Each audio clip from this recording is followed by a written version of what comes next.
और अब वक्त यूके प्राइम का है। हाथरस कांड को लेकर देश प्रदेश में गुस्सा है, प्रदर्शन हो रहे हैं। वहीं दिनेशपुर नगर पंचायत में भी सफाई कर्मचारी और वाल्मीकि समाज ने एक दिवसीय धरना दिया। उन्होंने कहा कि अगर उनकी मांगे नहीं पूरी हुई, बच्ची को इंसाफ नहीं मिला तो सड़क पर उतरेंगे, चक्का जाम करेंगे।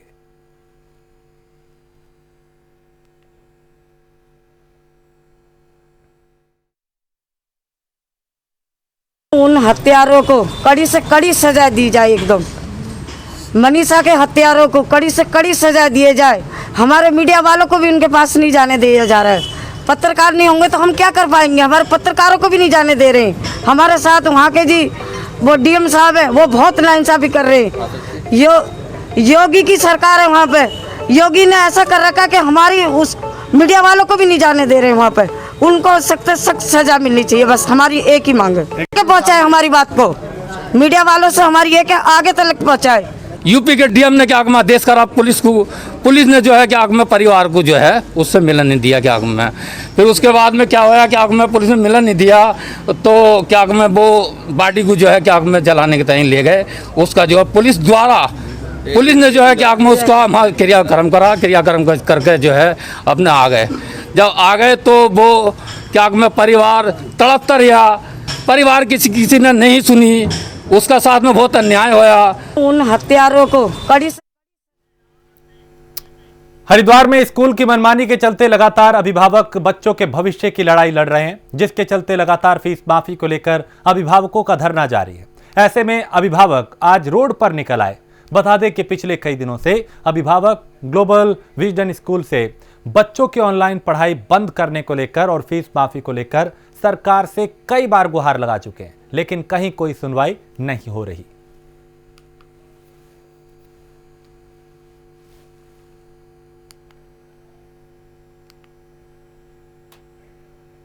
काफ़ी दिनों से ये सुन रही हूँ कि यहाँ फीस ली जा रही है, तो मैं ये कहूँगी कि फीस क्यों ली जा रही है? क्या काम चल रहा है? किसका काम चल रहा है? सभी बेचारे बैठे हैं ऐसे, तो फीस तो माफ़ होनी चाहिए। बच्चों को भेजते हैं स्कूल में हैं और फीस अब तो बीच को बच्चे 5-6 महीने से बच्चे भी नहीं आ रहे हैं, तो इस वजह से तो फीस लेनी नहीं चाहिए, फीस माफ़ होनी चाहिए। सरकार को खुद देखना चाहिए, हर स्कूल में फीस माफ़ करनी चाहिए, क्योंकि सरकार बीजेपी की है, इसलिए वो ऐसा अन्याय कर रही है। तो मैं कहूँगी ये अन्याय बिल्कुल गलत है। तो ये कि शिक्षा अधिकारी ने इनको 3 आदेश जारी करे। 20 जुलाई को नोटिस दिया, 18 सितंबर को दिया, 26 सितंबर को दिया। उसके बाद शिक्षा अधिकारी को खुद आना पड़ा यहाँ पर ऑनलाइन क्लास शुरू करने के लिए। हमारी 19 अगस्त से क्लास बंद है। माता जी ने जैसे बताया 19 अगस्त से क्लास बंद है। आज ये इसलिए आए कि इनका जो बेटा है और बेटी है उनको डॉक्टर के पास जाना था, ये उनको छोड़ के चले गए। मेरी जिम्मेदारी दी गई, मैं अंदर गया, बहुत बैठे रहे हम 2 घंटे, बार बार उनसे गुहार लगाते रहे। जब शिक्षा अधिकारी जी को हमने परसों एप्लीकेशन दी थी, उन्होंने यहाँ पे कहा था सबकी क्लास चल जाएगी। बहुत सारे पेरेंट्स की चल गई, कुछ की नहीं चली, कुछ की आज सुबह चल गई, लेकिन इनकी क्लास की नहीं चलाई।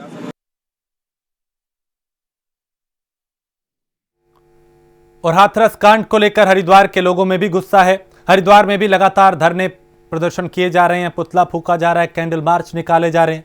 ऐसे में अब दलित समाज भी सड़क पर आ गया और इंसाफ की मांग करते हुए लोग नजर आ रहे हैं।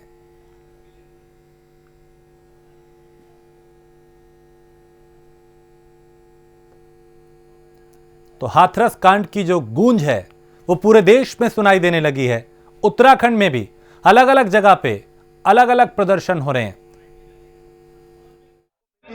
स्कूल जारी, हम लोग ये कहते हैं कि हमारी सरकार ने, जो मोदी सरकार, उसने कहा बेटी बचाओ बेटी पढ़ाओ। जब बेटी जो पढ़ नहीं रही है, वो खेत जा रही है, तो उसकी जो है बलात्कार के बाद हत्या कर जाती है। जब वो स्कूल जा रही है तो उसको इंजेक्शन दे के उसकी टांग तोड़ के बलात्कार करके उसकी हत्या कर दी जाती है। भाई ये क्या है? बेटी बचाओ बेटी पढ़ाओ। जो पढ़ना चाहती है उसके साथ बलात्कार, उसकी हत्या। जो मेहनत कर रही है उसके साथ बलात्कार, उसकी हत्या। तो यहाँ सरकार का कहीं ना कहीं रोल है। सरकार को भुगतना पड़ेगा। ये मेरा खुले मन से सफाई कर्मचारियों, जो परिवार है, जो पूरी स्वच्छता कोविड में हमने इस सरकार के साथ मेहनत की है, इस शहर के साथ मेहनत की है, पूरे हमने समाज को स्वच्छता प्रदान की है, और आज इसी स्वच्छता की बेटी के साथ ये अनहोनी हो, दुर्भाग्य है।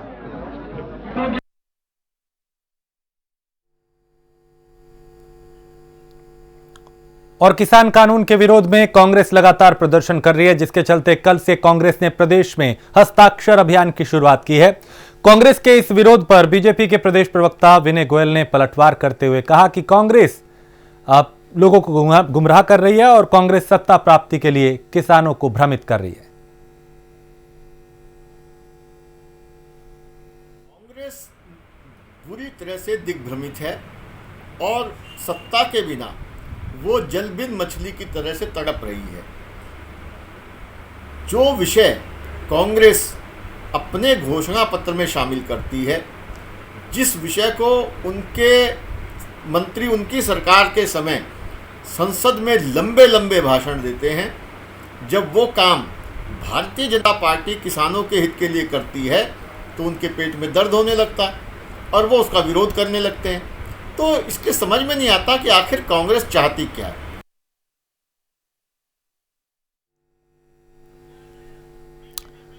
और रुड़की में सामाजिक संगठन के कार्यकर्ताओं ने गंगनहर कोतवाली पहुंचकर कोतवाली के प्रांगण में वृक्षारोपण किया। संगठन की प्रदेश प्रभारी पूजा ने कहा, उत्तराखंड का ये संगठन सभी गरीब मजलूमों की सहायता करने वाला संगठन है और तमाम मुद्दों को लेकर उनका संगठन पूरे प्रदेश में अपने पदाधिकारी का चयन कर रहा है।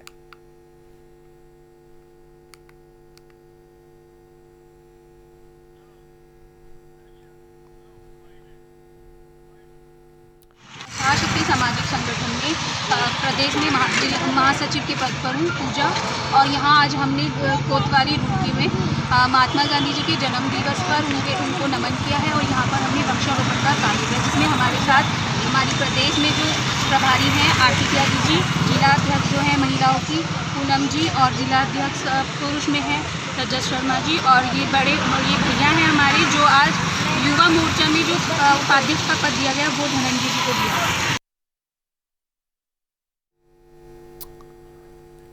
और 60 के दशक में रुद्रप्रयाग को केदार घाटी और तल्लानापुर क्षेत्र से जोड़ने वाला पुल जिम्मेदारों की उदासीनता के कारण जर्जर हो चुका है, जो कभी भी बड़े हादसे को दावत दे सकता है।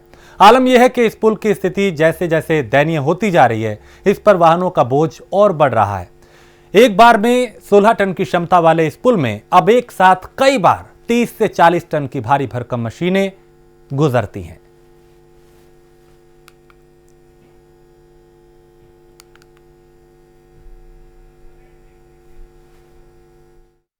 यहाँ पर हम लोग एक दूसरा पुल बनाने जा रहे हैं 2 लेन का, जो कि जो अभी का पुल है इससे करीब 50 मीटर अप स्ट्रीम की तरफ बनेगा और उसके फील्ड के सर्वे टेस्ट, जियोलॉजिकल टेस्ट तो हो चुके हैं, डीपीआर की प्रक्रिया में है और इसका एस्टीमेट भेज करके इस साल एनएचओ में स्वीकृत करने की प्रयास किया जाएगा।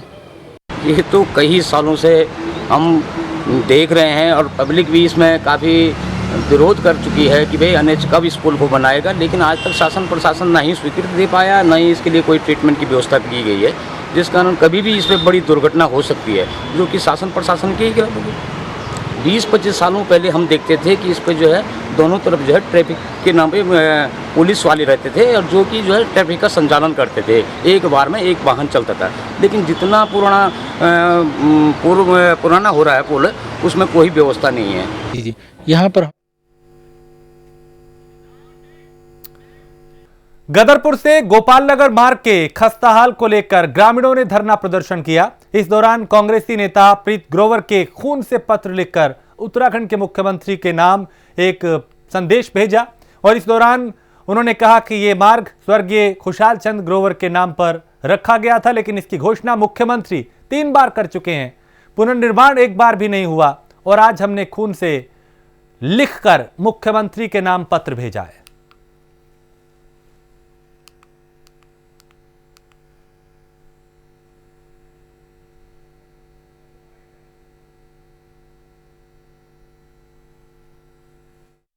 जैसा कि भाजपा सरकार सड़कों को लेकर बिल्कुल भी इग्नोर कर रही है। हमारे पड़ोस के ही माननीय मंत्री अरविंद पांडे जी यहाँ से 4 किलोमीटर दूरी पर हैं, हमारे दूसरे मंत्री यहाँ से 16 किलोमीटर दूरी पर हैं। हमारे लोकल के मंत्री होने के बावजूद हमारे उधम सिंह नगर में लगभग सारे विधायक, एक विधायक छोड़ के सभी भाजपा विधायक हैं, सभी विधायकों के होने के बावजूद नीचे से लेकर ऊपर तक प्रदेश केंद्र डबल इंजन की सरकार होने के बावजूद भी हमें अपनी सड़क निर्माण के लिए आज 4 साल से गड्ढों में निकल रहे हैं। रोड पर घूम के देखिए, हमने जो सरकार चुनी है वो सिर्फ गद्दी पर बिठाने के लिए नहीं चुनी, टीवी पर बाइट देने के लिए नहीं चुनी, मंत्रियों की गाड़ियों के पीछे गाड़ियां चलाने के नहीं चुनी। मंत्री जी निकलते हैं हूटर बजाते हुए टाउन टाउन, उन्हें सड़क नहीं दिख रही। यहाँ पब्लिक गिर रही है, कीचड़ में लोग गिर रहे हैं, कैसे लोग जाते हैं, उन्हें इस चीज से कोई मतलब नहीं। सब यहाँ पर गड्ढों के अलावा और कुछ भी नहीं है। यहाँ आए दिन कुछ ना कुछ एक्सीडेंट वगैरह होते ही रहते हैं। और ये क्या कहते हैं, स्कूल के पास तो कुछ महीने पहले एक्सीडेंट हुआ था तो उस बंदे की मृत्यु भी हो गई थी। अच्छा, हम लोग ये चाहते हैं कि सड़क का निर्माण होना चाहिए ताकि जो पब्लिक धक्कों में जिंदगी बिता रही है, इस तरह के धक्कों में जिंदगी ना बिताए और सभी को जो है सुख शांति वगैरह जीवन जी सके। मार्ग ये जाता है सर, तो जब टूरिस्ट टेम्पल बना दिया है वो अच्छी बात है, वो विकास के काम है, लेकिन जो इस सड़क को उस मार्ग से जोड़ता है ना, तो इस सड़क का भी निर्माण होना चाहिए।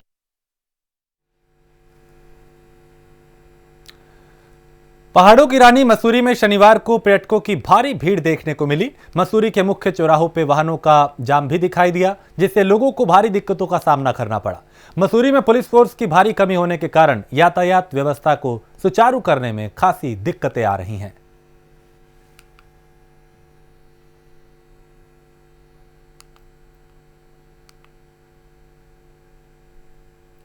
तो मसूरी में चूंकि काफी महीनों बाद मसूरी की जो रौनक है वो लौटने लगी है। कोरोना के चलते आवागमन बंद था और अब यहां पे वाहनों की कतारें दिखाई दे रही।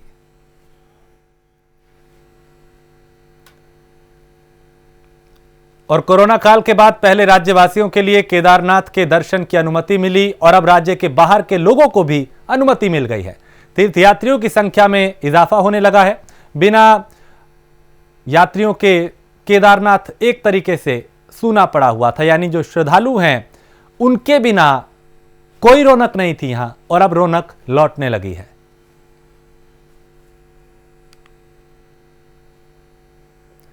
तो अब चूंकि पहले उत्तराखंड के लोग ही सिर्फ दर्शन करने जा सकते थे, अब उस रोक को हटा दिया गया। बाहरी राज्यों के लोगों के लिए जो रोक लगी थी उसे हटा दिया गया है। अब देश प्रदेश के अलग अलग हिस्सों से लोग यहां पे, श्रद्धालु यहां पे पहुंच रहे हैं।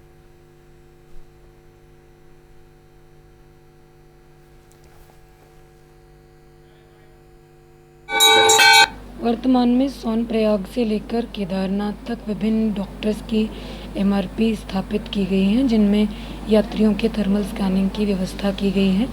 नई गाइडलाइंस जो देवस्थानम बोर्ड के माध्यम से प्राप्त हुई हैं, उसके अनुसार विभिन्न जो यात्री हैं उनको कोविड नेगेटिव टेस्ट रिपोर्ट लाना वर्तमान में अनिवार्य नहीं है, परंतु यात्रा के दौरान जो विभिन्न स्थानों पर एमआरपी स्थापित किए गए हैं उनके माध्यम से उनका थर्मल स्कैनिंग किया जाएगा और स्वास्थ्य परीक्षण रास्ते में करने की व्यवस्था की गई है। यदि किसी भी प्रकार का कोई सिम्प्टोमेटिक व्यक्ति या उसके साथ जो लोग यात्रा कर रहे हैं पाए जाते हैं तो उनको एंटीजन के माध्यम से और आरटीपीसीआर टेस्ट के माध्यम से सैंपलिंग की व्यवस्था हमने सोनप्रयाग, गौरीकुंड और केदारनाथ में की हुई है। जो व्यक्ति हेलीपैड पे डायरेक्टली वहाँ पर केदारनाथ धाम में पहुँचेंगे, उनकी थर्मल स्कैनिंग की व्यवस्था हेलीपैड पे की गई है। यदि उनमें से कोई व्यक्ति सिम्प्टोमेटिक पाए जाते हैं, वर्तमान में भगवान बद्री विशाल की आस्था पर फिर कोरोना का असर पड़ा है। सामाजिक दूरी के साथ श्रद्धालु दर्शन कर रहे हैं। श्रद्धालुओं के आने से बद्रीपुरी में फिर से रौनक लौट आई है। देवस्थानम बोर्ड ने तीर्थयात्रियों के लिए पूरी तैयारी की है। अनलॉक 5 में मिली छूट का असर बद्रीपुरी में देखने को मिल रहा है।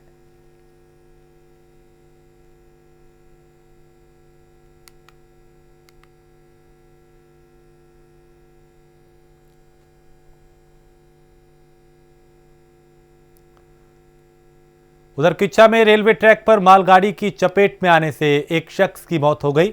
जीआरपी पुलिस ने शव को कब्जे में लेकर पोस्टमार्टम के लिए भेजा। मृतक बिहार के बेतिया के रहने वाला था और 10 दिन पहले किच्चा आया था।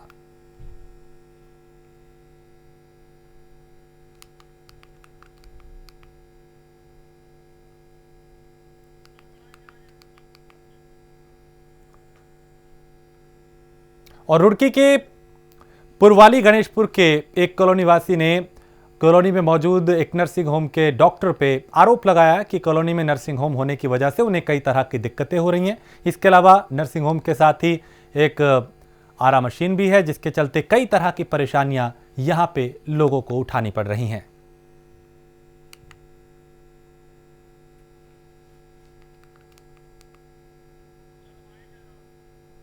पार्किंग की जहाँ तक बात है, अभी आप लोग भी आए होंगे, आपने देखा होगा कि पार्किंग बहुत तरीके से लगी हुई है। दो मैंने चौकीदार लगाए हैं, जिससे कि वो जितनी भी मोटरसाइकिलें हैं वो करीने से खड़ी हैं। गाड़ी की जहाँ तक बात है, मरीज जो सीरियस होता है गाड़ी से आता है या एम्बुलेंस से आता है, वो एम्बुलेंस आएगी, यहाँ मरीज को देखा जाएगा पहले एम्बुलेंस के अंदर ही या गाड़ी के अंदर ही। अगर वो ऐसा लगता है कि हमारे बस का मरीज है, तब हम उसको अंदर लेते हैं। अगर हमें लगता है कि नहीं हमारे बस का नहीं है या ये कोविड-19 का पेशेंट है, तो वहीं से ही गाड़ी से कह देते हैं कि भैया आप बाहर जाओ। गणेशपुर है, इसमें लगभग 50 आवासीय मकान हैं और आवासीय मकान कॉलोनी में कोई भी कमर्शियल एक्टिविटी नहीं हो सकती, नर्सिंग होम या हॉस्पिटल नहीं हो सकता, ये सुप्रीम कोर्ट की रूलिंग है। इसके संबंध में हमने ज्वाइंट मजिस्ट्रेट से शिकायत भी की है, रूलिंग भी दी है और वे यहाँ आई भी थे, मौके पर आए थे। इसके अलावा उन्होंने एक नया प्लॉट लिया है, उसमें उन्होंने जो है आरा मशीन लगा दी है, जो फर्नीचर बेचने का काम भी कर रहे हैं। कौन सा हॉस्पिटल है? ये पालना nursing home, Bhatnagar nursing home, पालना भटनागर नर्सिंग होम, और इन्होंने जो है आरा मशीन लगा रखी है, इसमें फर्नीचर का काम भी कर रहे हैं। और चेयरमैन साहब का इस गली में मकान है और ये डॉक्टर साहब अपनी गाड़ी यहाँ गली में लगा देते हैं और परमानेंट एक गाड़ी इनकी यहीं पे खड़ी रहती है, जिससे हमें आने जाने में दिक्कत होती है। मैंने डॉक्टर साहब को कई बार बोला है कि डॉक्टर साहब अपनी गाड़ी अपनी पार्किंग में खड़ी करें, पर डॉक्टर साहब सुन के भी अनसुना कर देते हैं और आज तक इस गाड़ी की कोई व्यवस्था नहीं हुई और ये गाड़ी हमेशा यहीं गली में खड़ी रहती है। और पार्किंग को लेके जैसे कि सड़क पे वाहन खड़े होते हैं, उससे कितनी परेशानी होती है? ये तो रोड पूरी ब्लॉक कर ही रखी है डॉक्टर साहब ने, और इन्होंने अपनी पार्किंग में पेशेंट बैठाने का काम कर रखा है। पार्किंग में पेशेंट बैठा रखे हैं और पार्किंग इन्होंने सड़क पे कर रखी है। टिहरी गढ़वाल के देवप्रयाग में पूर्व मंत्री प्रसाद नैथानी ने देवस्थानम बोर्ड, बद्रीनाथ में मास्टर प्लान समेत देवप्रयाग में कुंभ मेला क्षेत्र का बजट न दिए जाने के विरोध में कांग्रेसियों के साथ संगम स्थल पर एक दिवसीय उपवास किया।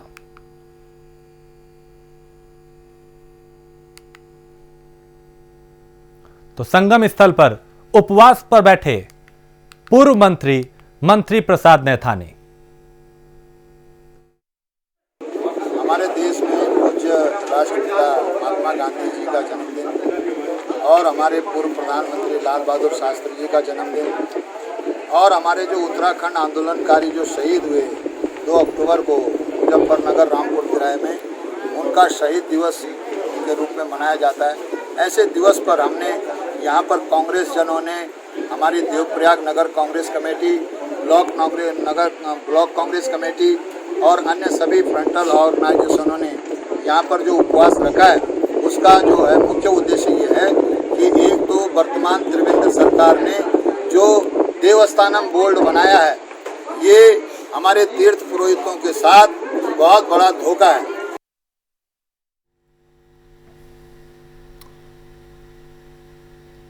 और पर्यटक एक बार फिर मसूरी का रुख कर रहे हैं। मसूरी गुलजार नजर आ रही है। मसूरी में विभिन्न राज्यों से भारी संख्या में पर्यटक पहुंच रहे हैं और मसूरी की प्राकृतिक सौंदर्य का लुत्फ उठाते हुए नजर आ रहे हैं। पिछले कई महीनों से मसूरी में मायूसी छाई हुई थी कोरोना के चलते, लेकिन अब थोड़ी राहत दी गई है और उसी वजह से लोग भी अब यहां का रुख कर रहे हैं। तो पिछले 6 महीनों से एक तरीके से मसूरी सुनसान पड़ी थी, पर्यटकों का आवागमन बिल्कुल बंद था, लेकिन अब यहां पे दूर दराज से लोग पहुंच रहे हैं और मसूरी की जो प्राकृतिक सुंदरता है उसका लुत्फ उठाते हुए नजर आ रहे हैं। कई जगह जाम की स्थिति भी थी, लेकिन एक तरीके से इसे कहा जा सकता है कि रौनक मसूरी की फिर से लौट रही है।